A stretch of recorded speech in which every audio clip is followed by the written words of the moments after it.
വയനാട് ദുരിതബാധിതർക്കായി കോൺഗ്രസ് വാങ്ങാൻ പോകുന്ന ഭൂമിയെക്കുറിച്ചുള്ള വിവരങ്ങൾ പുറത്തു വരികയാണ്.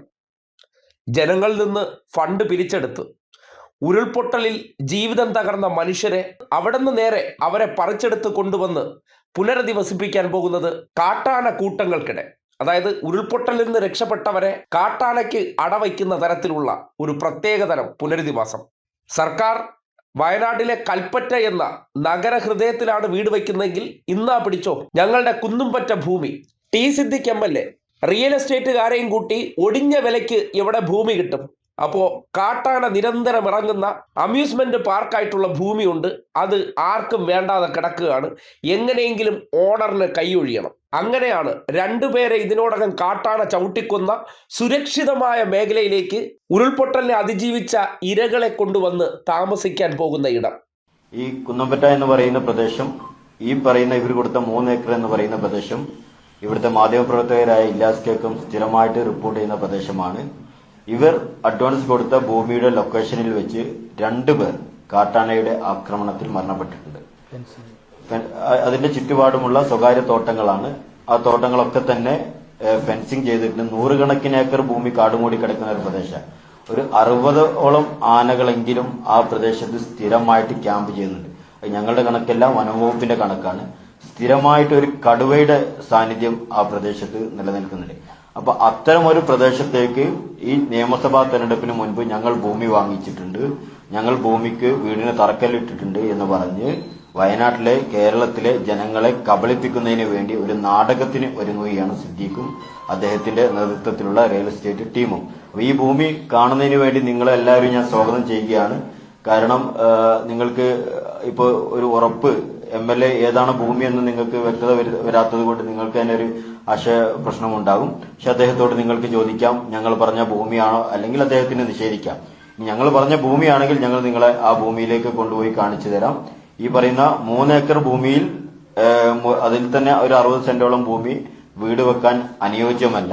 അതിന് തൊട്ടടുത്തുള്ള, അവരിപ്പോ പറയുന്നത്, ഇപ്പൊ നാട്ടിലൊക്കെ ചർച്ചയുള്ളത് നിങ്ങൾ മാധ്യമപ്രവർത്തകർ അറിഞ്ഞിരിക്കുന്നവരും, തൊട്ടടുത്തുള്ള കുറച്ച് ലാൻഡ് കൂടി വാങ്ങിയിട്ടുണ്ട് എന്നുള്ളതാണ്. അതിന്റെ തൊട്ടടുത്തുള്ള മറ്റു സ്ഥലങ്ങളൊക്കെ തന്നെ പ്ലാന്റേഷൻ ഭൂമികളാണ്.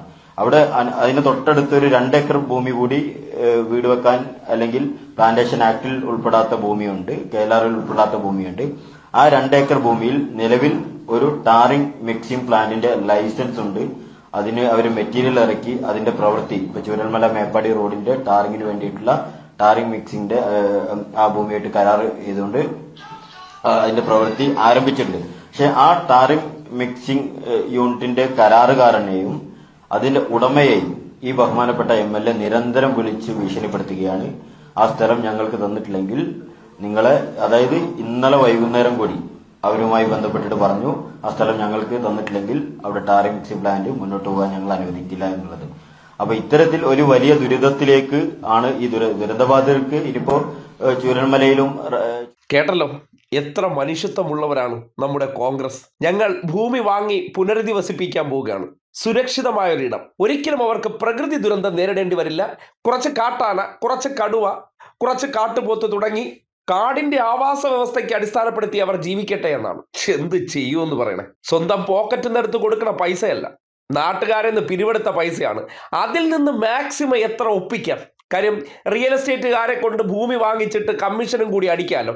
അതിന് ഏറ്റവും ഒടിഞ്ഞ വിലയിൽ കിട്ടുന്ന ഭൂമി തപ്പി നടന്ന് അങ്ങനെയാണ് വയനാട് കാട്ടാനകളുടെ നിത്യ സഞ്ചാര പ്രദേശത്ത് സ്ഥലം കണ്ടെത്തിയതായിട്ട് നാട്ടുകാർ തന്നെ പറയുന്നത്. ഇപ്പോൾ എന്ത് ബോധ്യപ്പെടുന്നു? നിയമസഭാ തെരഞ്ഞെടുപ്പിന് 3 മാസമേ ഉള്ളൂ. എന്തെങ്കിലും കാട്ടിക്കൂട്ടലുകൾ നടത്തി ജനത്തിന്റെ കണ്ണിൽ പൊടിയിടണം. എന്നിട്ട് സകലമാന വർഗീയ വിഷപ്പാമ്പുകളെയും നമ്മുടെ ഒപ്പം ചേർത്ത് നിർത്തിയിരിക്കുകയാണ്.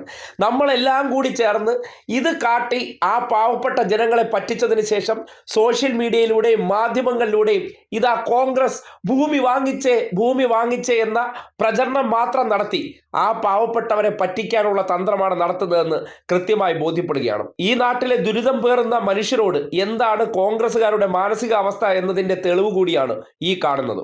ദുരിതത്തിൽ സകലതും നഷ്ടപ്പെട്ട മനുഷ്യരെ ഞങ്ങൾ രക്ഷിക്കാമെന്ന പേരിലാണ് നാട്ടിൽ നിന്ന് പിരിവെടുത്തത്.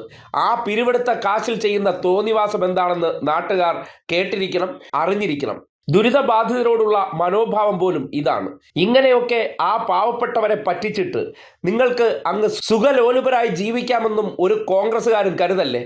പ്രവൃത്തിയുടെ ഫലം അനുഭവിക്കേണ്ടതായിട്ട് തന്നെ വരും, ഒരു സംശയവും വേണ്ട.